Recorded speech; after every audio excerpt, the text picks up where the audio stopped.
ஓம் மகா கணபதியே போற்றி, வெற்றிவேல் முருகனுக்கு அரோகரா.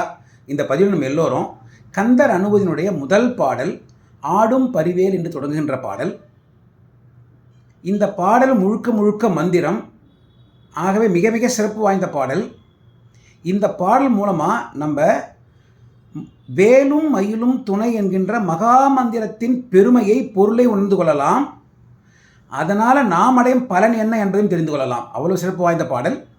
பாடலை பார்க்கலாம். ஆடும் பரிவேல் அணிசேவல் என பாடும் பணியே பணியா அருள்வாய் தேடும் கயமா முகனை செருவில் சாடும் தனியானை சகோதரனே. ஆடும் பரி, பரி என்றால் இங்கே மயில். ஆடும் பரி, ஆடுகின்ற மயில். மயில் தோகை விடுத்து ஆடும் பொழுது ஒரு காலை தூக்கிக்கிச்சுன்னா அது எப்படி இருக்கும்? தமிழில் இருக்கிற ஓம் போல இருக்கும். அப்படின்னா ஆடுகின்ற மயில்னா ஓங்காரம் போன்று ஆடுகின்ற மயில், பிரணவம் போன்று ஆடுகின்ற மயில் என்று பொருள். அதாவது மயில் ஓங்காரத்தின் எழுத்து வடிவம், வரி வடிவம். அடுத்தபடியாக எப்படி ஆரம்பிச்சிருக்கார்? ஆடும். இந்த ஓம் என்ற ஓங்காரத்தை நம்ம பிரித்தோம்னா ஆ உ இம்னு வரும். இந்த ஆடும்லேயும் ஆ இருக்கு, அதுக்கு அடுத்த டு, இட் ப்ளஸ் உ இருக்கு, அப்புறம் இம் இருக்கு. ஆக ஆடும்லேயும் ஆ உ இம் இருக்கு. அப்படின்னா ஓம் என்ற பிரணவம், ஓங்காரம் ஆடும் அதுக்குள்ளே இருக்கு. இந்த மந்திரத்தை ஆரம்பிக்கும் பொழுதே ஓம் என்று ஆரம்பித்திருக்கின்றார். நம்ம பொதுவாக எந்த மந்திரம் சொன்னாலுமே ஓம் என்று தான் நம்ம ஆரம்பிப்போம். ஓம் நம சிவாய, ஓம் சரணபவ, ஓம் நமோ நாராயணாய, அப்படி நம்ம ஆரம்பிக்கிறோம். ஆக அருணகிரிநாதரும் இந்த மொத்த அனுபூதியுமே மந்திரம் தானே. அந்த மந்திரத்தை ஆரம்பிக்கும் பொழுது ஓம் என்று அதான் ஆரம்பித்திருக்கின்றார். அதுதான் ஆடும் பரி. சரி, இன்னொரு விஷயம் நமக்கு தெரிஞ்சுக்கணும். ஆடும் மயில் சொன்னார் இல்லையா? அது ஏன் இப்போ ஆடும் பரின்னு சொன்னார்? ஆடுகின்ற மயில், பிரணவம் போன்று ஆடுகின்ற மயில் அப்படின்னு நம்ம சொல்கிறோம். அப்போது ஏன் இவர் ஆடும் பரின்னு சொன்னார்?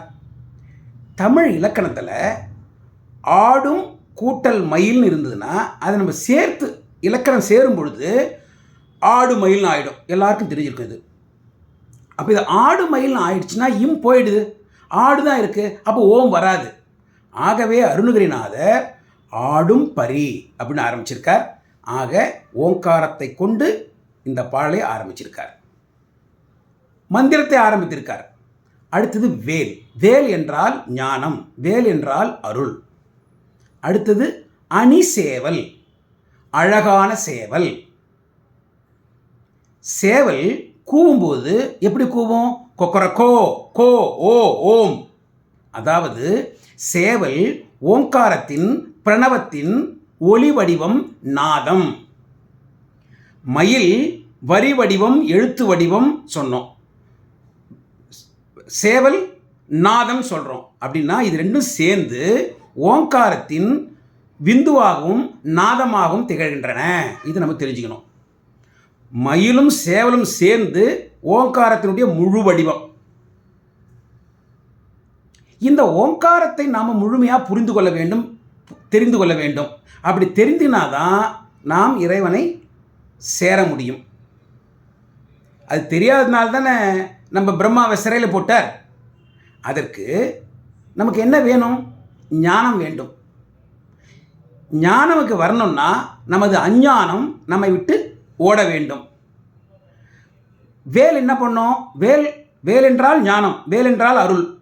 வேல் நமக்கு அருளை கொடுத்து நமது அஞ்ஞானத்தை விலக்கி ஞானத்தை கொடுத்து மயிலும் சேவலுமாகிய ஓங்காரத்தை நாம் தெரிந்து கொள்ள வைக்கும், நமக்கு புரிய வைக்கும், தெரிந்து கொள்ள வைக்கும். அதுதான் முதல்ல மயில் போட்டார், அப்புறம் வேல் போட்டார், அப்புறம் சேவல் போட்டார். அதாவது இங்கே வேலும் மயிலும் சேவலும் துணைன்னு சொல்லலாம். அல்லது சேவல் என்றாலே துணை, பாதுகாப்பு, காவல் என்று ஒரு பொருள். இப்போ சேவல் கொடி இருக்குது. நம்ம அந்த கொடியை பார்த்த உடனே நமக்கு மனசில் ஏதோ ஒரு அச்சம் இருந்தால் சேவல் கூடி இருக்கு, முருகன் நம்மளை பார்த்துப்பார், சேவல் துணையாக இருக்கும் நம்ம நினச்சிப்போம் இல்லை. அதே போல தான் சேவல்னா துணை. அப்போது இந்த மந்திரம் வேலும் மயிலும் துணை என்கின்ற மந்திரம். ஆக வேலும் மயிலும் துணை என்கின்ற மகா மந்திரம் முதல் வரியில் இருக்கு. அந்த முதல் வரி ஓங்காரத்தை கொண்டு ஆரம்பிக்கப்பட்டிருக்கு. ஆடும் என்று ஓங்காரத்தை கொண்டு ஆரம்பிக்கப்பட்டிருக்கு. இது முதல் பாடல், கந்தர் அனுபூதிக்கே முதல் பாடல், முதல் வரி. ஆக மொத்த பாடலுக்குமே ஓங்காரத்தை கொண்டு ஆரம்பித்ததாக இது பொருந்தும். நாம் மந்திரங்களை ஓம் என்று சொல்வதை போன்று, ஓம் என்று ஆரம்பிக்கிறோமே அந்த போல. அடுத்தபடியாக ஆடும் பரிவேல் அணி சேவல் என பாடும் பணியே பணியா அருள்வாய். முருகா, எனது வாயினால் உங்களுடைய வேல் மயில் சேவல் இதனுடைய பெருமைகளை நான் பாடிக்கொண்டே இருக்க வேண்டும். அந்த வேலையைத்தான் எனக்கு நீங்கள் வேலையாக கொடுக்க வேண்டும், பணியாக கொடுக்க வேண்டும். அதற்கு உங்களது அருள் எனக்கு கிடைக்க வேண்டும். அந்த அருள் எனக்கு கிடைச்சிடுச்சுன்னா நான் உங்களை அடைஞ்சிடலாம். நீங்கள் அருள் எனக்கு, அந்த அருள் எங்களுக்கு கொடுக்க வேண்டும். சரி, அடுத்தபடியாக என்ன சொல்கிறார்? தேடும் கயமா முகனை செருவில் ஷாடும் தனியானை சகோதரனே. கயமாமுகன், கஜமுகாசுரன் சொல்கிறோமில்ல, அதான் கயமாமுகன். அந்த சூரனுக்கு யானை முகம், ஆகவே கயமாமுகன். அவன் தேடும் கயமாமுகன். யாரை தேடுறான்? அவன் தேடிண்டே இருக்கான். சுரர்களை, தேவர்களை தேடி தேடி துன்பம் கொடுத்து கொண்டே இருக்கான். ஆகவே தேடும் கயமாமுகன் அவனை செருவில் சாடும் தனியானை. செருவில் போரில் வென்றவர் யாரு? தனி யானை. அவரும் யானை முகம் கொண்டவர். ஆனால் அவர் தனி யானை, அதாவது பெருமைக்குரியவர், பெருமை மிக்கவர். அவருடைய பெருமைக்கு ஈடு இணை வேறு யாருமே கிடையாது. அவருடைய பெருமைக்கு அவர் எல்லாவற்றிலும் பெருமை உடைந்தவர். அந்த பெருமைக்கு அவரே இணை. அதுதான் விநாயக பெருமான். அந்த விநாயக பெருமான் கஜமுகாசுரனை வென்று, அந்த கஜமுகாசுரனை அவர் கொல்லவில்லை, வென்று மூஷிகமாக தனது வாகனமாக ஆட்கொண்டார். இப்போ ஒரு விஷயம் நம்ம உற்று நோக்கணும். கஜமுகாசுரனும் யானை முகம் கொண்டவன், விநாயக பெருமானும் யானை முகம் கொண்டவர். ஆனால் விநாயக பெருமான், யானை முகம் கொண்ட விநாயக பெருமான் அருள் ஞானத்தின் வெளிப்பாடு. அவர் ஞான கொழுந்து, ஞான முதல்வன். ஆனால் இந்த கஜமுகாசுரனோ அகந்தை ஆணவத்தின் வெளிப்பாடு. இந்த அருள் ஞானமாகிய விநாயக பெருமான் இந்த யானை, தனி யானை, ஆணவமாகிய கஜமுகாசுரன் அந்த யானையை அடக்கி, அதாவது அஞ்ஞானத்தை விலக்கி ஞானத்தை கொடுத்து மூஷிகமாக தனது வாகனமாக வைத்துக் கொண்டார். அதுதான் அவருடைய அருள்.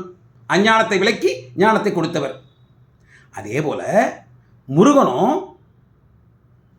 தாரகாசுரன், சிங்கமுகாசுரன், சூரபத்மன், இவங்க யாரு? மாயை, கண்மம், ஆணவம். சூரபத்மன் ஆணவம். இந்த ஆணவத்தின் வெளிப்பாடாகிய சூரபத்மனை மாமரமாக நின்ற பொழுது அவனை கொல்லவில்லை. அவனை இருகூறாக பிளந்து மயிலாகவும் சேவலாகவும் ஆட்கொண்டார். அவனது அஞ்ஞானத்தை விலக்கி ஞானத்தை அருளி மயிலாகவும் சேவலாகவும் வச்சுட்டார். முருகனும் அதை தான் பண்ணியிருக்கார். அப்போது கேட்குறார் நம்ம அருணகிரிநாதர், தனியானை சகோதரனே, அந்த மாதிரி அஞ்ஞானத்தை விலக்கி ஞானத்தை கொடுத்து கஜமுகாசுரனை தனது வாகனமாக ஆட்கொண்டருளிய தனி யானை, அந்த பெருமை வாய்ந்த விநாயக பெருமானின் சகோதரனே, நீங்களும் அதுதான் பண்ணீங்க. அப்படி பண்ணி தான் மயிலையும் சேவலையும் நீங்கள் ஆட்கொண்டீர்கள். அப்படி இருக்கும் பொழுது எங்களுக்கும் நாங்கள் உங்களது வேலின் அருளின் மூலமாக, வேல் என்கின்ற அருள் ஞானத்தின் மூலமாக எங்களது அஞ்ஞானத்தையும் நீங்கள் விலக்கி ஞானத்தை கொடுத்து எங்களை ஆட்கொள்ள வேண்டும். அதுதான் வேலும் மயிலும் துணை. வேலும் மயிலும் துணை என்கின்ற மகா மந்திரம் இந்த மந்திரம். அந்த மந்திரத்தை நம்ம திரும்பி திரும்பி திரும்பி சொல்ல சொல்ல சொல்ல நமது அஞ்ஞானம் விலகும், ஞானம் கிடைக்கும். சரி, வேலை பற்றியும் மயிலை பற்றியும் சேவலை பற்றியும் அப்போ நம்ம எப்படி பாடுறது அப்படின்னா, நம்ம அருணகிரிநாதரே நிறைய பாடல் கொடுத்துருக்கார். முக்கியமாக சொல்லணும்னா வேல் விருத்தம், மயில் விருத்தம், சேவல் விருத்தத்தில் இதனுடைய பெருமைகள் இருக்குது. வேல் வகுப்பில் இருக்குது, மயில் வகுப்பில் இருக்குது. வேல் வகுப்பு வேல் மாறலாக நமக்கு வள்ளிமலை சுவாமிகள் கொடுத்துருக்கார். இதுக்கும் மேலே நம்ம தினந்தோறும் என்ன கேட்டுருக்கோம்? கந்த சஷ்டி கவசம் கேட்டுருக்கோம். அதில் வேலோட பெருமைகள் மிக அழகாக தெளிவாக கொடுக்கப்பட்டிருக்கு. இந்த மாதிரி விஷயங்கள் நம்ம சொல்லலாம்.